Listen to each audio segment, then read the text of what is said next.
Okay, so thank you for being here today. I really appreciate everyone coming out for our final event of the semester, another What I Did Last Semester. This is our 5th What I Did Last Semester featuring student presentations. So I do want to shamelessly plug real quick while we're here. If you're completing something or intending to complete something over the summer, right now, or in the fall and want to present in the spring next year, or in the fall because you're doing it over the summer, reach out to me, let me know. Would love to continue this series next year, hopefully have 2 or 3 events, probably a total of 4 throughout the entire academic year next year. So just keep me updated, let me know what is going on in your world, and I can give you a platform to speak about what you do related to STEM here in front of all of your peers.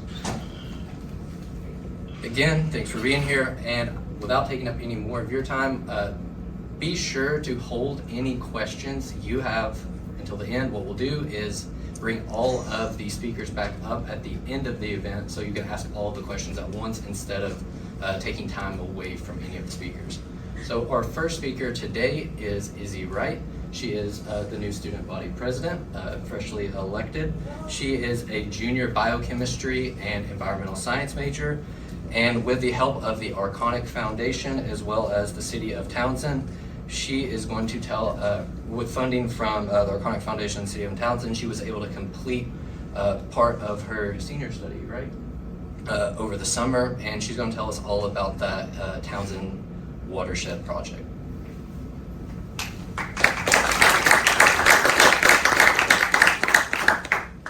Hello, friends. So what I did last summer is I worked with Dr. Duncan on the Townsend watershed project. So a little bit of introduction. The Little River, which is where my study was based, is within the borders of Townsend, between the Great Smoky Mountains National Park in Townsend, and then ends on the border between the City of Townsend and the City of Walland. And so just a little bit of history. Pre-1700s, it was deemed Tuckaleegee Cove by the Cherokee, who used the area as a hunting grounds, which means peaceful valley. Then in 1900, Wilson B. Townsend bought several acres up in Townsend because they needed tanning bark for the tannery that was based in Walland. And so that created a need for the Little River Lumber Company as well as the Little River Railroad Company.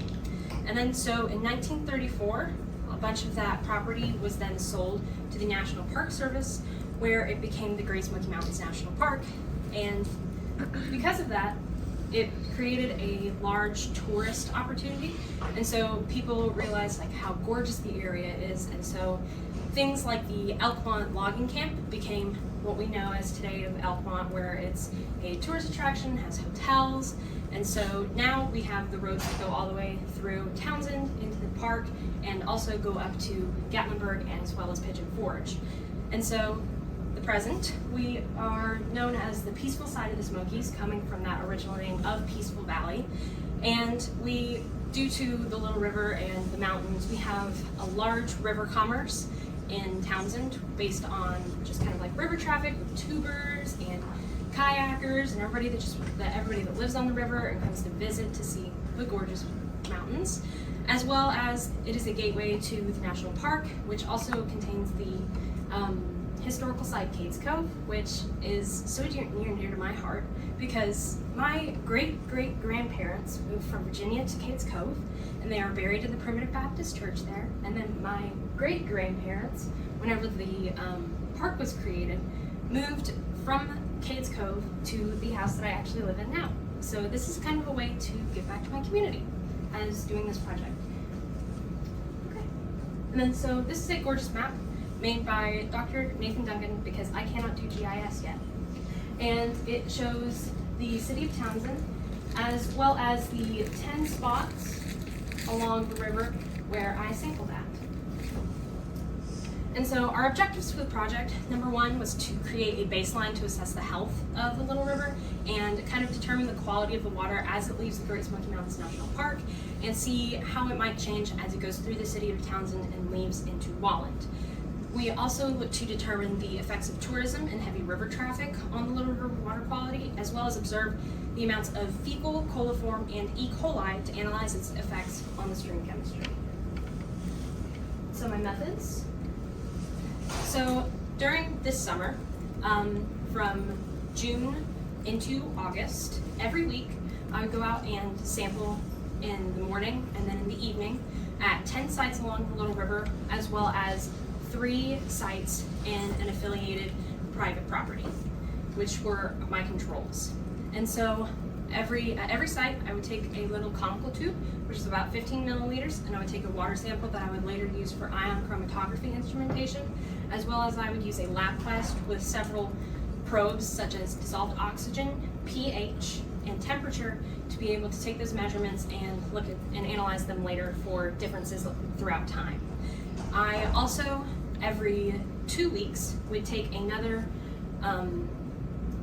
bottle of water that was in a specific little bottle, and I would send it to an affiliated company that is based here in Maryville that would take a look at the E. coli and coliform counts, and then I would run t-tests on the results. So on my instrumentation, I used ion chromatography, and you can see a picture of the instrument there. And so I would take little tiny bottles, they're about this big, and I would load about a 1 milliliter sample into there. And then I would also load blanks, which is deionized water, as well as ion standards, which are cations and anions.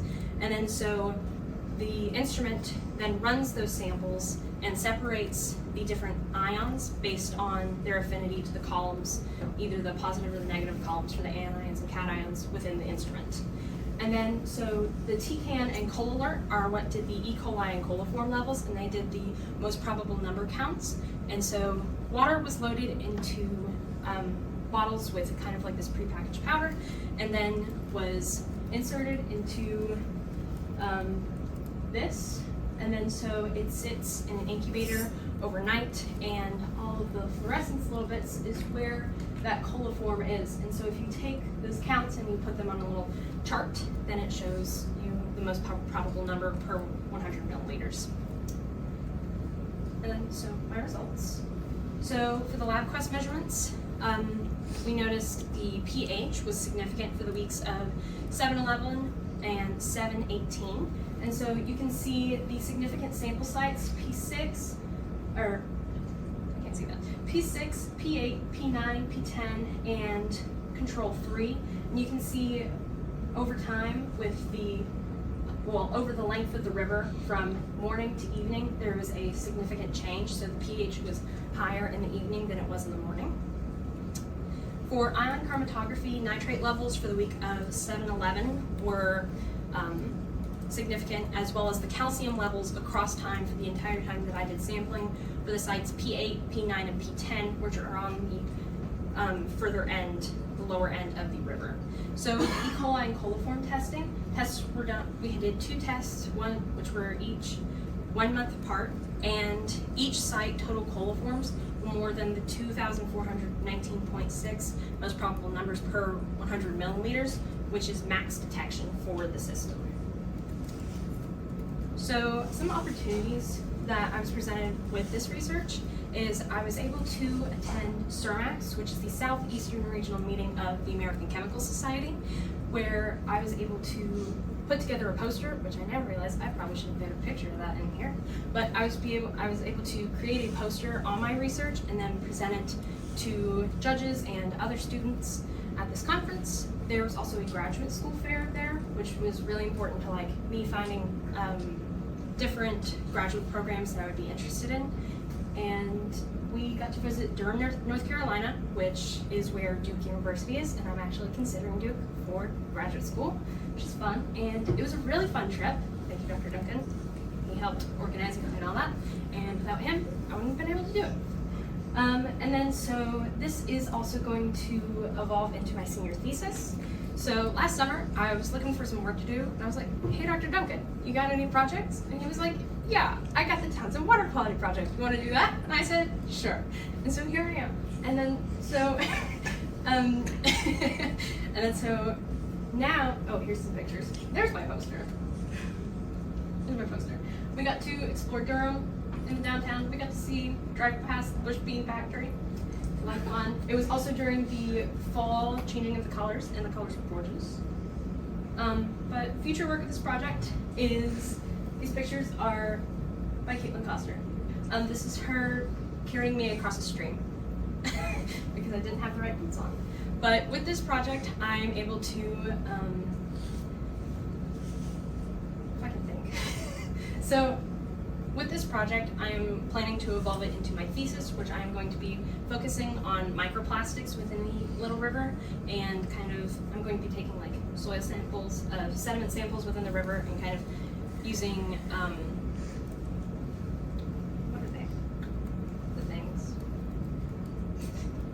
Microscopes to be able to look at the different kinds of plastic, and we're working on that methodology. But that's something that, like, with this opportunity, I was able to evolve it into my senior thesis. And so, because the E. coli measurements were kind of a little wonky, we actually now have new in-house TCAN and cold alert systems, so we are able to do more frequent E. coli testing.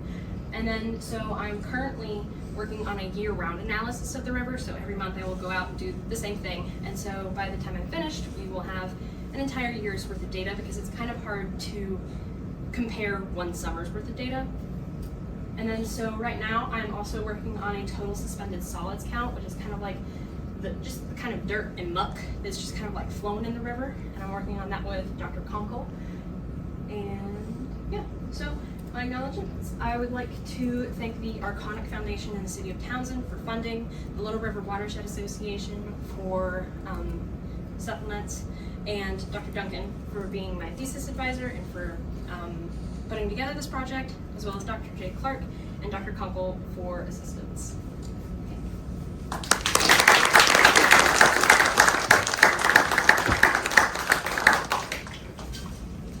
you so much, Izzy. And again, we will hold for questions at the end if you just got here. So we're going to go ahead and bring up our next speaker. So I'm going to introduce to you Madeline Anderson, who is about to graduate senior biology and international business major. If there's one thing you'll notice about all of our speakers today, they all like to stay busy and they're all double majors. She will also be presenting this Friday again at the Natural Science Symposium if you want to catch her again there, or if you just can't get all of your questions to her today. And she's looking at graduate school post-graduation. Today, she is going to be talking to us about measuring the impacts of various chemicals on 2 species of tadpoles.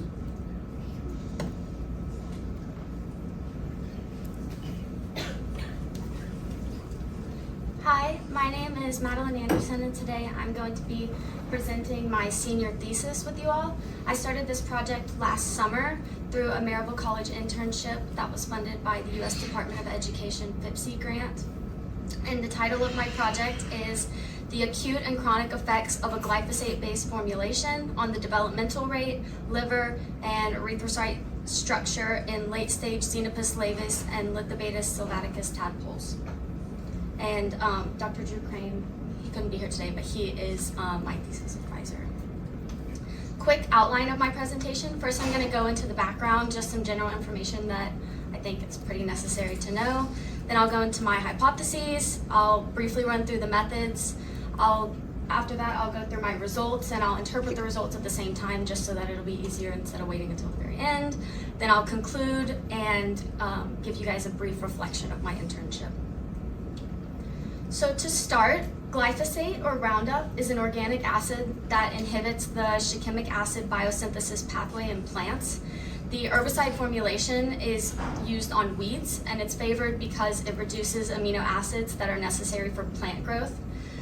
Roundup, as you can see here, it is the most widely used herbicide in the world, and it is also thought to be safe for non-plant species because it specifically targets a metabolic pathway that is not existing in animals. Global amphibian population decline has been a concerning environmental issue since the 1990s, and currently nearly 1/3 of amphibian populations are threatened with extinction. Top contributors to declining amphibian populations include climate change, non-native species, habitat loss, and environmental pollutants like glyphosate, which is the one I'm studying here. Amphibians are sentinel species, which means they indicate the health and status of aquatic environment as they experience direct exposure to types of toxins and non-point source pollutants that get into the waters. The United States Environmental Protection Agency and the International Agency for Research on Cancer have reached differing conclusions on the toxicity of glyphosate in regard to humans. The EPA deems glyphosate as not likely a cancerous risk to humans, whereas the IARC deems glyphosate formulas as probably carcinogenic, citing evidence of causing DNA damage and oxidative stress. As a double major in biology and international business, I wanted to look at the global aspect of glyphosate-based herbicides, and so I found that the countries with the highest usage of glyphosate include the United States, Brazil, and Argentina. It was really difficult to find a lot more information just because not all countries use the same standards for reporting their glyphosate usage, and some of them they even restrict it. But many countries, including Germany, Denmark, and Sri Lanka, have placed either very strict restrictions or have completely banned the use of glyphosate except for controlled agricultural purposes. The two species that I used in this experiment were Xenopus laevis, which is on the left, and Lithobatus sylvaticus late-stage tadpoles. Xenopus are used as a model organism in many developmental biology studies. Since the 1950s, they have been used extensively for biomedical research because they have a very similar physiological evolutionary closeness in terms of their organ development to advanced vertebrates like humans. And they reside in aquatic habitats from the time that they are a larva until they metamorphose, and that's where they stay. Lithobatus on the right side, which are the wild wood frog tadpoles, they are one of the most expansive amphibians native in the eastern and northern parts of North America, and they're found just about 40 minutes away in the Great Smoky Mountains. These species' egg masses are laid in freshwater habitats, and they move between semi-permeable wetlands to freshwater ponds until they metamorphose, and then they only come back to the water for breeding purposes, but after that they're terrestrial. For this project, I had two hypotheses. The first one being that Xenopus laevis would be more sensitive to glyphosate compared to Lithobatus sylvaticus, and the other one is that chronic glyphosate exposure to Xenopus laevis late-stage tadpoles will negatively affect the developmental rate, the liver, and erythrocyte structures. Brief rundown of my methods that I used for the wood frog tadpoles. This project first occurred in my developmental biology class, which I had last spring, 2023 semester, and we decided to expose them to a 1:1,000 dilution of a pre-made Roundup concentrate solution as directed on the bottle. So weekly we would put in 2 milliliters of that solution for every 2 liters of dechlorinated water. We measured for length, heart rate, and mass, but we did not find any significant differences for those measurements. For this study, I had a control and experimental group. I separated the experimental group into 3 separate groups based on exposure length time. So I had a short-term exposure, a medium-term, and then a longer term, which got up to over 5 months. I exposed them to a 1 to 10,000 dilution, and I'll get into why in a minute. For my chronic exposure, I did half water changes twice weekly. I fed 3 times a week, and then once they reached the desired stage 66, that's whenever I euthanized them with MS-222. I dissected them, and then I stored them in a fixative until I was done with that part of my project, where then I moved on to histology. Then after I did all of the histology procedures, which in short, it's all of the procedures that you take to make microscope slides. Then I analyzed those slides, and further, I did a further analysis using ANOVA to compare the 4 groups that I had, and then later I used RStudio to do a Tukey HSD POCOG analysis. All right, so now I'll start my results. So the results for my first hypothesis, my acute exposure, it revealed the sensitivities of Xenopus compared to Lithobatus. I found that a 1 to 100 dilution was lethal to Lithobatus, so then we decided to use a 1 to 1,000 dilution. And It tolerated it for the whole 21 days of the experiment. Acute exposure to this same dilution for the Xenopus proved to be lethal, however, so I did a 1 to 10,000 dilution instead. As I mentioned previously, Xenopus are primarily used as a lab testing organism, whereas Lithobatus are wild and exposed to these types of environmental pollutants. And based on these results, I believe that the long-term exposure appears to cause some sort of a built-up tolerance where the wild wood frog tadpoles have adapted to the presence of glyphosate in the waters, which the Xenopus lab testing organisms never would have had any sort of exposure to. Next, I will get into my liver results. I took measurements for 2 different components of the liver. First, hepatocytes, which you can see my results here in the graph. Hepatocytes are epithelial cells that play a critical role with absorption of xenobiotics, and they play a role in repairing tissue damage. So I measured the average hepatocyte area for each of my samples, and you can see that in the graph on the right. My results indicate that the exposure time may have caused a hepatocyte swelling, which is an indication of liver damage, and as this exposure time lengthened, an immune response or tolerance is generated, which repaired the hepatocytes back to normal. As you can see, the long-term exposure did not have any significant difference to the control group, but the short and mid did. I also measured for von Kupffer cells, which in these images, those dark black spots, those are von Kupffer cells, just for reference. They are immune cells which help maintain liver functions. Based on studies that I read during research, it was expected that there would be a higher number of von Kupffer cells as an immune response. However, this was not met. I did not find any significant differences with comparing sizes and quantities of those in a field of view. For future studies, I would recommend removing the liver so that you can analyze just the liver, because I had the samples just as they were, the tadpoles, except for a layer of the stomach removed. And this would allow for the liver to take up the whole field of view and give a better positioning, because some of them, based on the way that the tadpole was sliced, the liver did not take up the entire field of view.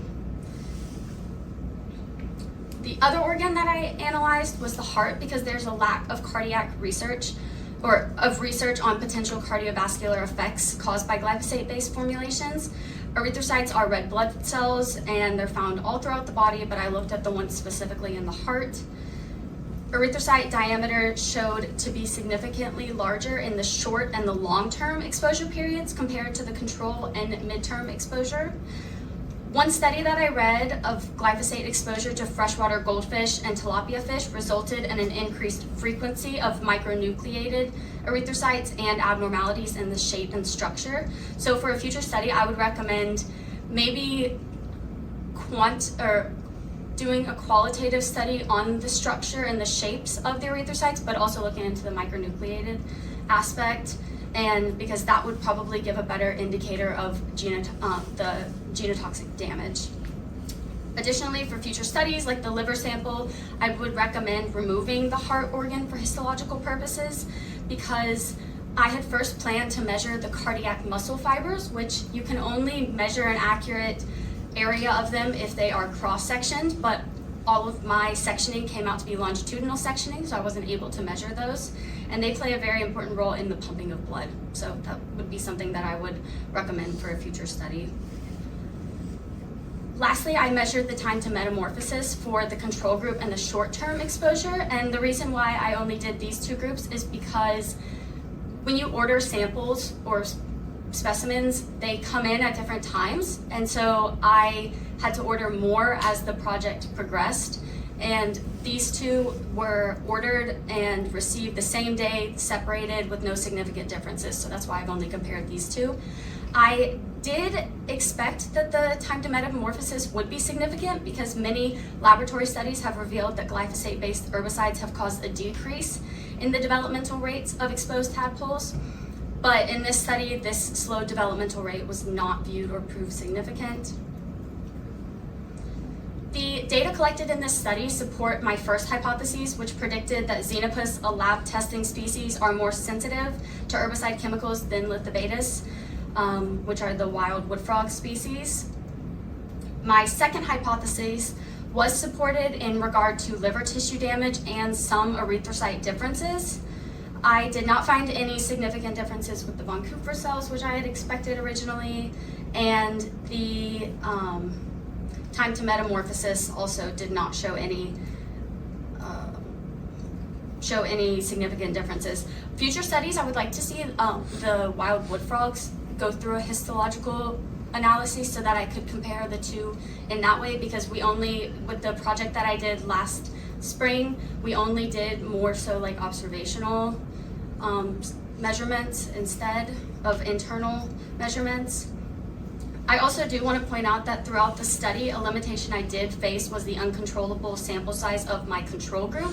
I don't know if you noticed at the beginning, but I only had a sample size of 5 because all of my controls were dying before they reached my ideal desired final stage of development, but you can't do anything about that with animals. So the control group, they did not survive as long, but this could have possibly be due to a disrupted hormonal signaling from glyphosate exposure, which would have affected both the thyroid hormones and the sympathetic nervous system, which both of those work together to restore the body back to homeostasis.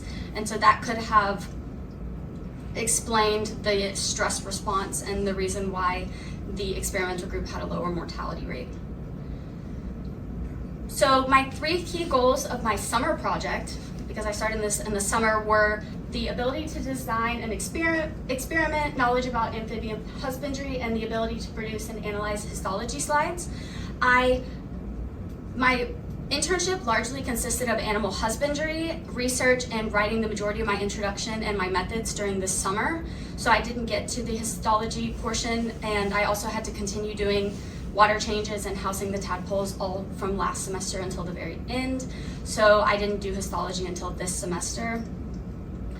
Lastly, I just want to say that this internship opportunity really helped me gain a head start on my thesis, because housing organisms and taking care of them takes a lot of time, like I talked about in my long-term exposure, which were over 5 months exposure to the chemical.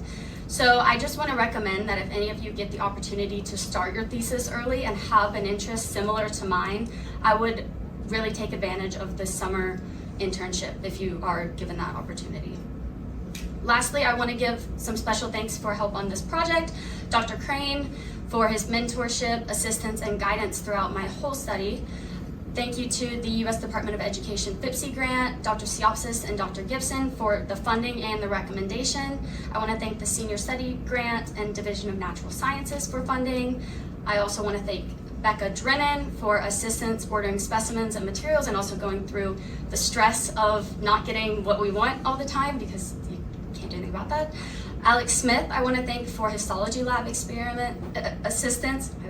And Dr. Bay, I want to thank you, because without him, I would not have been able to analyze my results, because I don't know how to work our studio. So thank you for that. And that's all.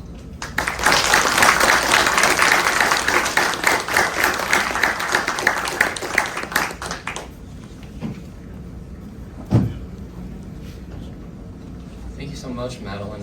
And that brings us to our final speaker of the day. And one thing I just should note, Madeline, thanks for reminding me. I didn't mention this, but both Madeline's internship and Nathan's were completed with funds from the Department of Education FIPSE grant that the Scott Science Scholars received. There hopefully will be some money for upcoming summer projects this summer, so if you've been talking to your advisors about that, make sure you guys fast track that application if you're still planning to do so. All right, so our final speaker for today is Nathan Keough. He is, again, a dual major. In this case, he is a major in mathematics and computer science. He's someone who has obviously liked internships and research projects, as he's held quite a few since his time here. Most recently, even post this opportunity, he's been working with Luke Koch at ORNL in the cybersecurity division. However, today, Nathan is going to be talking to us about solving magic squares using group theory.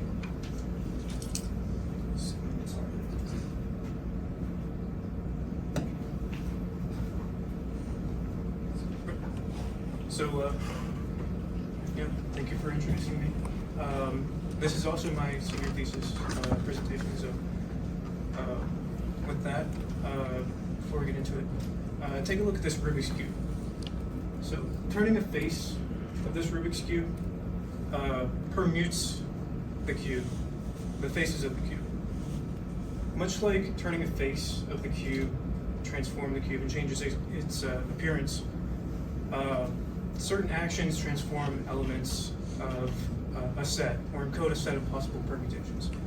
So what we can do now is realize this Rubik's Cube as a set of permutations, which is something we can do with other mathematical options. And that's the premise of this whole topic. So as you can probably tell today, we'll be talking about magic squares. If you don't know what that is, don't worry, we'll define that in just a minute. But yeah, here are just a few of the topics that we'll be talking about today. We'll talk about computing magic squares using the Rust programming language, representations of magic squares mathematically.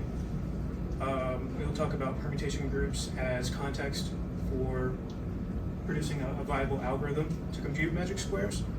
And we will look at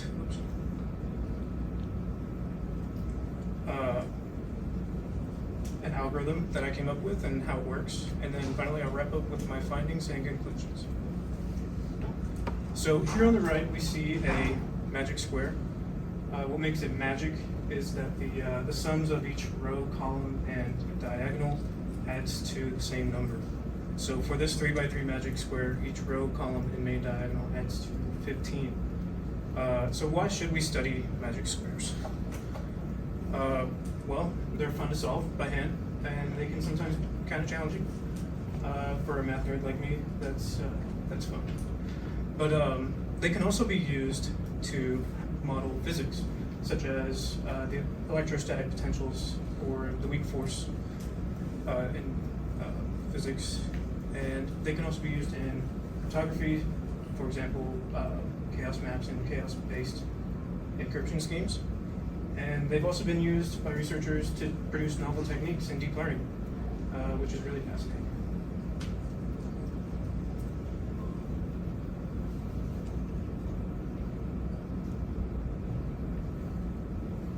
So when I started this project, it really started as a challenge to myself and a way for me to practice my coding by writing a library which computes magic squares as quickly as possible. Clearly, I kind of went down a rabbit hole because the result of this was over 10,000 lines of code, 65 plus functions, 45 unit tests, and 16 benchmarks. I utilized a benchmark-driven software development policy which ensures that all code in the repository has had its performance audited and optimized, which adds to the overall code performance. The process for finding more complex techniques, of course, led me to group theory. And if you aren't familiar with that, this can just be realized as the study of symmetry. As such, I might use some terms that I think are worth defining. So we are only interested in looking at normal magic squares. This just means that we use the numbers 1 through n squared, where n is the number of rows in the square. And this is also called the order of the square. We are also interested in unique magic squares, and uniqueness is really just referring to the isometry of a square. So you can rotate a square and it's still technically the same square. You can reflect the square left, right, up, and down, and it's still the same square. But just a simple transposition like this makes it a different square, just so that's clear. So two magic squares are unique if the sets of their isometries share no elements. We can represent the set of integers in a square as a permutation since Sn is the group containing all permutations on n objects. In the case of the square shown, a set of n squared elements is an element of Sn squared. Knowing that Sn as a group helped motivate some of the core concepts in the code for working with squares in a different way. The axioms or requirements of this group may indicate some potential paths forward. So these axioms are closure, associativity, identity, inverse, and a binary operation. The binary operation, called composition, defines a mathematical operation that combines two permutations to create a new permutation. It does this by composing the individual transpositions of each permutation. It should be noted that the order in which you apply the permutations in the composition of two permutations matters. The code here on the right implements permutation composition. So using composition, we can factor out a permutation that exists between two permutations. So given we have permutations pi and sigma, what is alpha, the factor between them? Alpha is equal to pi inverse sigma.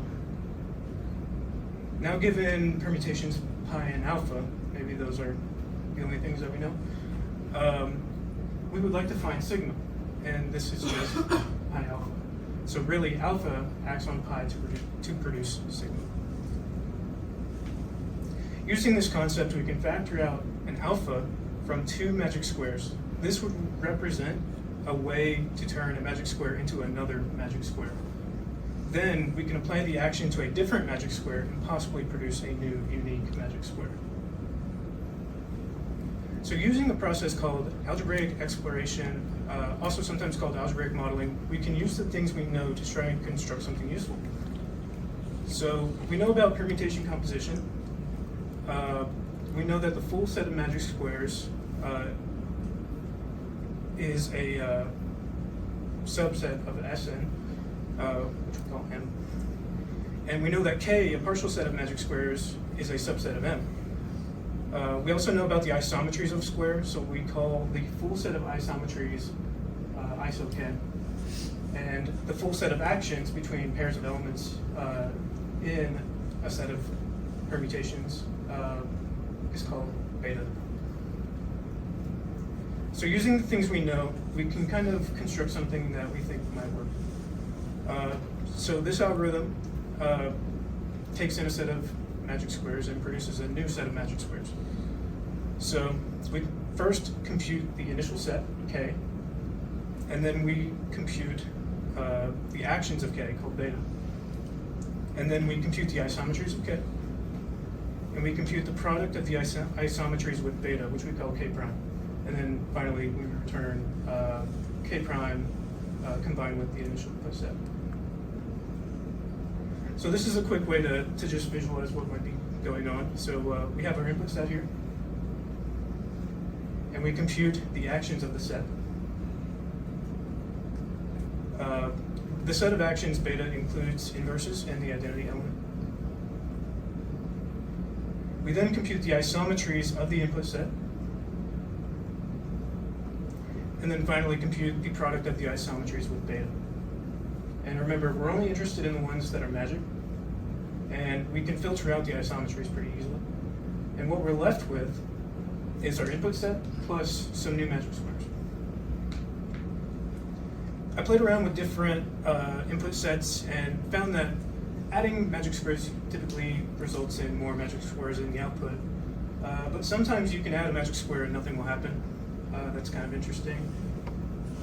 Sometimes you can just use a very small set of magic squares and get a very large output of magic squares in the new magic squares in the output. And both of these combined is our output set of interest.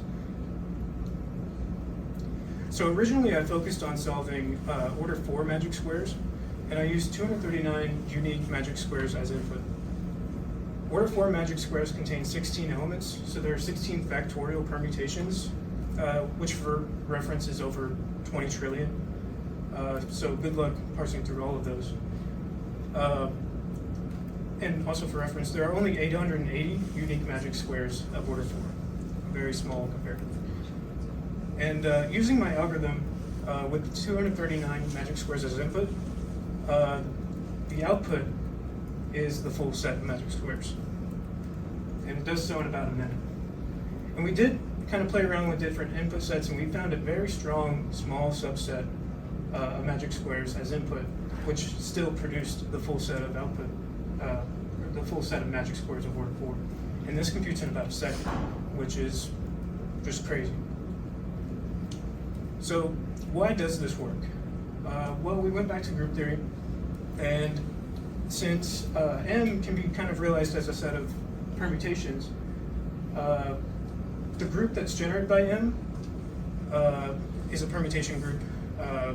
So really we're just treating M as a set of generators for this group, which we call G.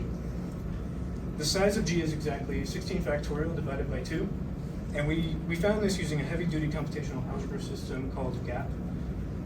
And what we found is that if the permutation group generated by K is equal in size to G, then that K must generate the full set of magic squares. We were also very curious about finding a smallest possible input set that produces the full set of magic squares. And this turned out to be exceedingly difficult because this is actually one of the hardest problems in computational group theory, and it's called the rank problem. But we can approximate roughly what the size of that set is using this formula, which is a byproduct of Lagrange's theorem. And what we found is that the smallest possible set is around 44 magic squares as permutations for the input, which is really close to the size of our smallest set that we found, which was 50. So some additional findings, we improved the computational efficiency for brute force computation and enumeration from about 20 hours to 45 minutes plus the 1 second to compute all magic squares, which is really, really good. And finally, we found that all elements in the group generated by M had even parity, meaning that they are all composed of an even number of transpositions. And this can imply that the group generated by all magic squares of order 4 is isomorphic to A16, which is the alternating group in 16 elements. And all of those permutations are also equal. It's not proven formally, but the group being isomorphic to A16 might imply that the group generated by all magic squares is very, very symmetric. And can even be broken down into a smaller problem, potentially using the subgroups of A16. So that's something that we're also interested in. We're also interested in how this generalizes. So does this work for all orders of magic square? So we looked at some other things to try to improve our results. We tried to look at random sampling as a method to produce a diverse set of permutations very quickly. I was interested in applying this to maybe find smaller or stronger input sets because, again, finding that smallest possible input set is very hard. To what degree might supercomputing improve our results? We actually applied for an allocation on Summit, the world's fastest supercomputer. I'm not sure if it's the fastest now, but we were unfortunately denied because of their timeline and availability, as well as our lack of GPU support. And we're also interested in are there better ways to represent magic squares mathematically? Our code and our paper, my thesis, suffers a lot from formality since programming was always the main priority. So that's something that we're also interested in. And of course, having the subgroup structures of M4 generalized. That's back to the previous slide where sort of making more connections with the actual theory. And that can be a good path forward. And we're also interested in whether or not our results are unique. We're pretty confident that the algorithm that we've come up with is unique as far as computing magic squares. We've searched the literature and couldn't find anything that did anything remotely similar. But we're not very confident in its uniqueness according to group theory. So that's something that can be improved upon if we knew more about how the theory actually works. And yeah, those are all my sources. That's it. Thank you.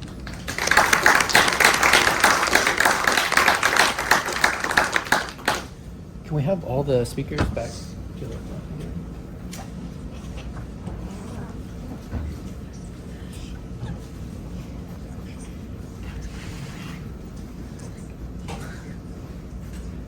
All right, what questions do we have for the speakers? And maybe I'll get us started. Actually, Izzy, so you mentioned you had 3 different control sites. Was there a reason you picked those controls? Were they historical controls, or was it just access? Was there a particular reason for those 3? Access, and also they're kind of like higher up in the watershed, so they're less likely to be contaminated. Okay, thank you. Leilani? I have another question for Izzy. Should we be concerned about like the E. coli levels, or is there like, were you corresponding with those homeowners and like, here's what's in your water? Well, we're unsure right now because our results were inconclusive for this summer, but as we're doing the full year-round analysis, and now that we have our in-house TCAN and coal alert systems, we'll be able to look at it more closely. And we're kind of like creating this little nugget of data that we can hand to the City of Townsend to kind of show them the analysis of the river and how the water is impacted by the City of Townsend and how it might change coming out of the Great Smoky Mountains National Park and going into Walland. Why, give me the theory as to why the pH was higher? We're unsure, but I did notice also that there was a higher pH as the water flowed throughout the City of Townsend, specifically at a 0.4, which was correlated to a stream that reached that was flowing into the little river at that point, and so we're looking at reevaluating some of our points to maybe look at some of those points more specifically.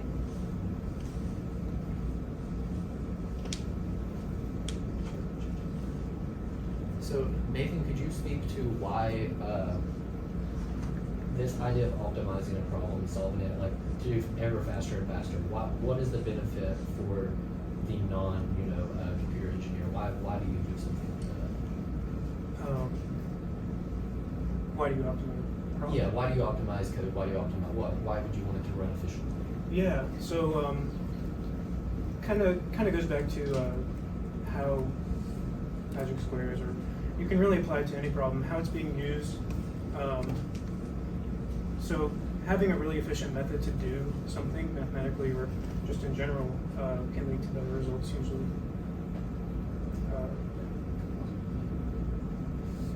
Ellie? A question for Nathan.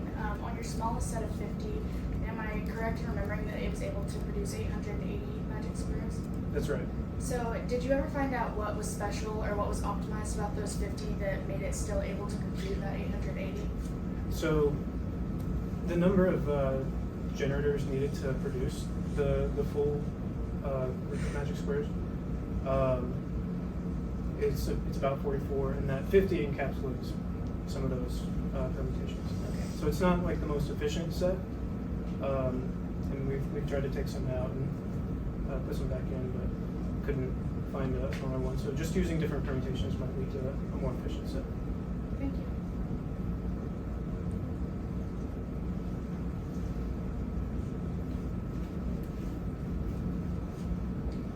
For Madeline, it was interesting that the wild set had adapted, I guess, to, so what does that say about the future of amphibians? Are they very adaptable to these kind of environmental changes? Is this some degree of hope, or have they reached some limit to how much they can adapt?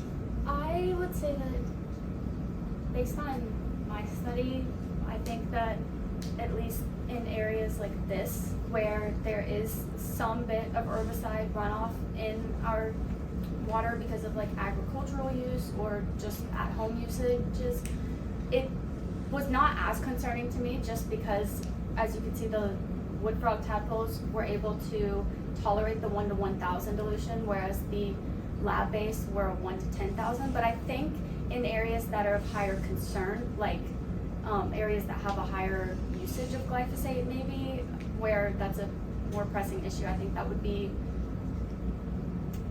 advantageous to do a study for those like organisms living in that area to see like what they can tolerate. Maybe because mine could do a 1 to 1,000, maybe some other amphibian in, let's say, San Francisco, because I know that they have restrictions on glyphosate, maybe they wouldn't be able to tolerate the same as the wood frog tadpoles could.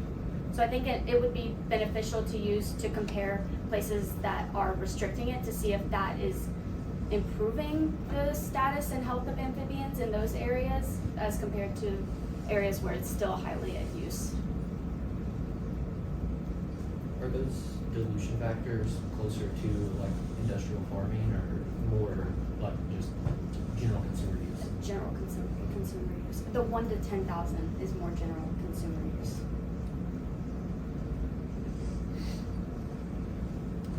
Ellie and then Dr. Johnson. Madeline, you mentioned something about hormone impacts in the tadpoles. Did you find any further research about Roundup as an endocrine disruptor in amphibians? I didn't study that aspect. I found it to be the most impactful to like the lungs, which I initially wanted to study, but I wasn't able to detect them in my samples, so I had to kind of pivot to heart. But you may want to ask Alex Smith, because she is using my same tadpole samples, and she'll be discussing the skin aspect. She'll be doing that on Friday, so she may be the person to ask about that. Dr. Johnson. Yeah, I have a question about the frogs also. So the wood frogs are native, wild. Was any consideration given to their historical population decline? I guess what I'm wondering is, I know there's been a pretty strong decline in amphibian populations. Is it possible that these ones you're seeing are kind of the survivors? But are there fewer of them than there? I did not had look into previously the been? population, so one of the reasons why I used the lithobatus is because Dr. Crane uses a lot of those in his experiments, and we used those as a project last semester. We didn't focus on that, but I'd be really interested to Yeah, that would see be interesting to see if there's any, that specific species. Do we have any final questions? Got one more for Nathan. So, I know you like Rust. Do you think Rust is going to be a big part of the future in computer programming, and if so, why? I think so, but I might be a little bit biased. But like, it's already being implemented in the Linux kernel. We're seeing it in some parts of Windows operating system. So I think it'll be relevant into the future. So I'm gonna have to learn Rust.